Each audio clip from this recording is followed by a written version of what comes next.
of you guys know, people have, and it really upsets me because I wish people would get up to, if you're going to talk about something, at least do your due diligence and your fact-finding. Colin did not do that. I think that's what his name is. Did not do that, and I find it, you know, a little problematic when you're on here talking about something that you literally have invested zero time in to find out the true facts of the case. This is not a situation of people talking about a case. We all know that. The people that aren't delusional know that. These people literally didn't like what was going on, didn't like us being involved, and tried to get us fired from jobs, have us locked up, thrown in jail, brigading local law enforcement to the point that they're calling my attorney, begging my attorney to literally just stop because these people won't stop calling their office, and their tiny little town can't handle all of the calls that they're getting from these hate channels. We've got all of this stuff cataloged and logged. This is not something where people are just talking smack on YouTube. We all know that, okay? This is going not only real life, but orchestrating a complete campaign to take people out and ruin their lives. That's what this is about. So let's stop all the, oh, I'm a victim BS, okay? They know what they did. They know that they're in hot water. We've got a lot of evidence against them. There's going to be a lot more coming out. And I just want you guys to hear what Nick has to say, because I want people to understand the severity of this. And people can say, no big deal.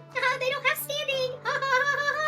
I can promise you that I don't see these types of attorneys getting involved in this case if they didn't think that they had a good case. Just saying. We've got literally 3 attorneys from New York, what is the states? New York, Pennsylvania, and Florida, okay? It's my understanding there's another attorney in another state that's already coming aboard. They're hitting in all these states. I just want to let you know that this is, they can sit there and talk. I'm not going to warn people because they need to make their own bed, and it's only going to benefit me, so I'm staying out of it. I'm not addressing any of it. Other than this, I'm going to let Nick the Hat address this stuff moving forward. He's been updating the guy that they said was in jail, right? These people don't get anything right. When are you guys going to wake up from the delusion and understand these people have lied to you for years? Lied to you for years, okay? Predominantly about me. But now they're taking what they did to me and start utilizing it on other people. And these people have a lot more horsepower than Bullhorn Betty.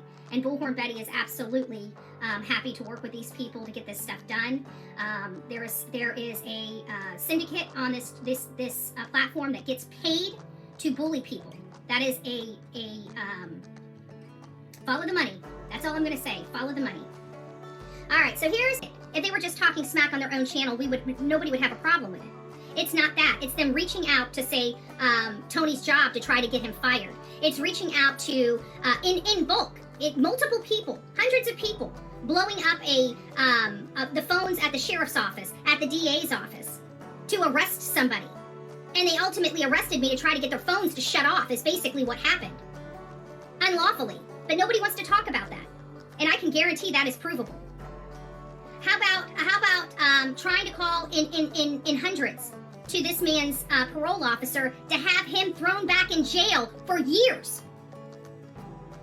That's what we're talking about. They may want to run the narrative, oh, we're just saying this. We have a right to our freedom of speech. No, they're not telling their audience what they are doing in bulk behind the scenes with their trusted associates.